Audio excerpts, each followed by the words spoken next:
Breaking news చూస్తున్నారు. తిరుపతి జిల్లా రేణిగుంటలో ఘోర అగ్ని ప్రమాదం జరిగింది. ఇండస్ట్రియల్ ఏరియాలో భారీ అగ్ని ప్రమాదం చోటు చేసుకుంది.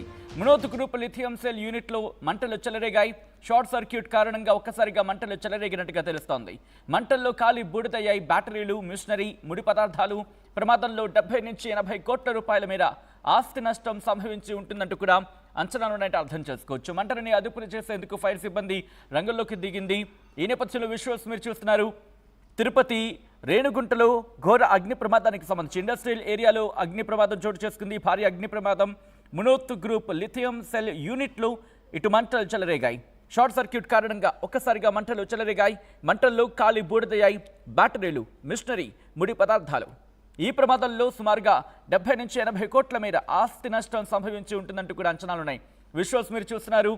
ప్రమాద సమయంలో అక్కడ దాదాపుగా అధిక సంఖ్యలో ఎవరు జనాలు లేకపోవడంతో పెను ప్రమాదం తప్పిందని కూడా తెలుస్తోంది.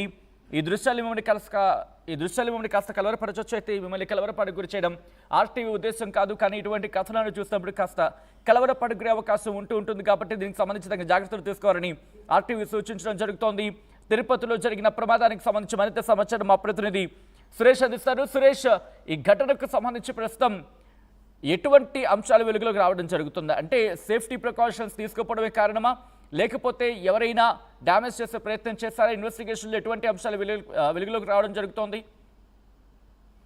ఏదైతే ఈ యొక్క పరిశ్రమ అగ్గుకి ఆగుతైనటువంటి పరిస్థితి ఇది గత రాత్రి 2 గంటల ప్రాంతంలో చోటు చేసుకున్నట్టుగా కూడా తెలుస్తుంది. అయితే ఈ యొక్క అగ్ని ప్రమాదం అన్నది మాత్రం ఆస్తిపరాన్ని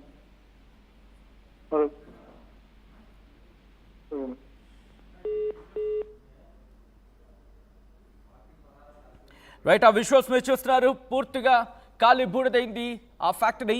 మీరు చూడొచ్చు, పూర్తిగా బ్లాక్ అండ్ వైట్లో మీకు కనిపిస్తోంది కదా మంటలు చెలరేగుతున్న దృశ్యాలు ఇవి. ఈ కథను మిమ్మల్ని కాస్త కలవరపరచొచ్చు. అయితే మిమ్మల్ని కలవరపాటు గురి చేయడం ఆర్టీవీ ఉద్దేశం కాదు. కానీ ఇటువంటి కథనాలు చూసినప్పుడు కాస్త కలవరపాటు గురయ్యే అవకాశం ఉంటుంది కాబట్టి దీనికి సంబంధించి తగిన జాగ్రత్తలు తీసుకోవాలని ఆర్టీవీ సూచించడం జరుగుతోంది. This is disturbing content, bureau description is advised. ఆ విజువల్స్ మీరు చూస్తున్నారు. మరింత సమాచారం మా ప్రతినిధి సురేష్ అందిస్తారు. Suresh, please continue. సచిన్, ఏదైతే ఈ యొక్క పరిశ్రమ అనేది రేణిగుంట ఎయిర్పోర్ట్ సమీపంలో ఉండేటువంటి పరిశ్రమ. అయితే నిన్న అర్ధరాత్రి 2:30-3 గంటల ప్రాంతంలో ఈ యొక్క షార్ట్ సర్క్యూట్ తో ఈ యొక్క అగ్ని ప్రమాదం చోటు చేసుకున్నట్టుగా కూడా తెలుస్తుంది. అయితే తీవ్ర ఆస్తి నష్టం మాత్రం కలిగినట్టుగా కూడా ప్రాథమికంగా సమాచారం అందుతుంది. ఏదైతే దాదాపు 30 నుంచి 50 కోట్ల మేర ఆస్తి నష్టం జరిగినట్టుగా కూడా ప్రాథమికంగా ఒక అంచనా తెలియజేస్తున్నారు. అయితే పూర్తిగా ఈ యొక్క అగ్గికి గల కారణం అయితే ఈ యొక్క షార్ట్ సర్క్యూట్ కారణంగా కూడా ప్రాథమికంగా సమాచారం ఇచ్చింది. అయితే సమాచారం అందుకున్నటువంటి పోలీసులు వెంటనే 6 ఫైర్ ఇంజిన్లని కూడా తీసుకురావడం జరిగింది. 6 ఫైర్ ఇంజిన్లతో ఆ మంటలు కూడా అదుపు చేసేటువంటి ప్రయత్నం. అయితే రాత్రి నుంచి కూడా ఏదైతే రాత్రి 2:30-3 నుంచి అనుకున్నటువంటి అగ్గి మాత్రం ఉదయం 6:30-7 గంటల ప్రాంతంలో కూడా అగ్గి ఆ యొక్క ఆహుతి మాత్రం చల్లారలేదని చెప్పాలి. అయితే తీవ్రస్థాయిలో మాత్రం ఫైర్ ఇంజిన్ సిబ్బంది ఆ యొక్క మంటను అదుపు చేసేటువంటి ప్రయత్నాలు చేశారని చెప్పాలి. పూర్తి స్థాయిలో ఈ యొక్క అగ్గి ఏ రకంగా అనుకునేది, ఏది ఎక్కడ షార్ట్ సర్క్యూట్ లాంటివి ఎక్కడ ఏర్పడిందన్న కోణంలో మాత్రం పూర్తిగా ఆ యొక్క మిగిలినటువంటి దర్యాప్తు పోలీసులు చేపట్టారని చెప్పాలి. అయితే గతంలో కూడా ఇదే ప్రాంతంలో చూసే మనం ఒక పరిశ్రమలో కూడా గతంలో ఇదే రకమైనటువంటి ఒక పరిశ్రమలో మంటలు కూడా చెలరేగినటువంటి పరిస్థితి.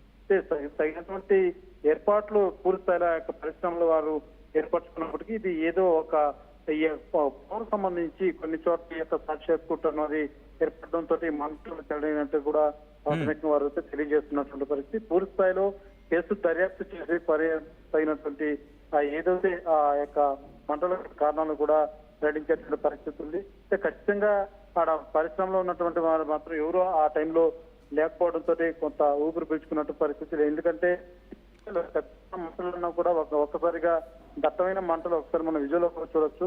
తీవ్ర స్థాయిలో ఆ యొక్క మంటలు చెలరేయడం అనేది మాత్రం 6 ఫైర్ ఇంజిన్లతో కూడా మంటలు ఎంత అదుపు చేసినా కూడా ఉదయం దాకా కూడా ఆ మంటలను అదుపు కంట్రోల్ తీసుకురాలేనటువంటి పరిస్థితి ఏర్పడిందని చెప్పాలి. ఎందుకంటే లోపలంతా కూడా మెటీరియల్ అధిక సంఖ్యలో ఉన్నటువంటి నేపథ్యం. ఇక్కడ ఏదైతే మన బ్యాటరీలు తయారు చేసేటువంటి పరిశ్రమ, ఏదైతే మనం మొబైల్ వాడేటువంటి పవర్ బ్యాంక్ సంబంధించినటువంటి బ్యాటరీలు అక్కడ వినియోగిస్తుంది. ఈ నేపథ్యంలో ఈ స్థాయిలో మంటలు కూడా చెలరైనట్టుగా కూడా అధికారులతో తెలియజేస్తున్నటువంటి పరిస్థితి. ఈ మంటలకు సంబంధించి మాత్రం పూర్తి స్థాయిలో దర్యాప్తు చేపట్టి వివరాలు తెలియజేస్తున్నదని మాత్రం అధికారులు చెప్తున్నటువంటి పరిస్థితి. ఇంకా ఆ యొక్క ఆస్తి నష్టం కూడా ఏ మేరకు జరిగిందన్నది కూడా మరింత ఆ నష్టం కూడా ఏదైతే మనం ఇప్పటి వరకు తెలియజేస్తున్నటువంటి 30 నుంచి 50 కోట్లు కాకుండా అదనంగా కూడా పెరిగేటువంటి ఆస్కారం ఉందని కూడా తెలియజేస్తున్నటువంటి పరిస్థితి వస్తుంది. Right Suresh, thanks for the update. మొత్తంగా అయితే మాత్రం తిరుపతిలో ఘోర అగ్ని ప్రమాదం చోటు చేసుకుంది. తిరుపతిలోని రేణుగుంటలో ఓ ఫ్యాక్టరీలో భారీగా మంటలు అంటుకున్నాయి. ఇండస్ట్రియల్ ఏరియాలో భారీ అగ్ని ప్రమాదం చోటు చేసుకుంది. మునోత్ గ్రూప్ లిథియం సెల్ యూనిట్లో మంటలు చెలరేగాయి. షార్ట్ సర్క్యూట్ కారణంగా ఒక్కసారిగా మంటలు చెలరేగినట్టుగా తెలుస్తోంది. మంటల్లో కాలి బూడిదయ్యాయి బ్యాటరీలు, మిషనరీ, ముడి పదార్థాలు. ప్రమాదంలో 70 నుంచి 80 కోట్ల రూపాయల మేర ఆస్తి నష్టం సంభవించి ఉంటుందంటూ కూడా అంచనాలున్నాయంటే అర్థం చేసుకోవచ్చు. మంటని అదుపు చేసేందుకు ఫైర్ సిబ్బంది రంగంలోకి దిగి ఆ మంటని అదుపు చేసే ప్రయత్నాలు చేస్తున్నారు. ఈ ఘటనకు సంబంధించి ప్రధాన కారణం ఏంటి? షార్ట్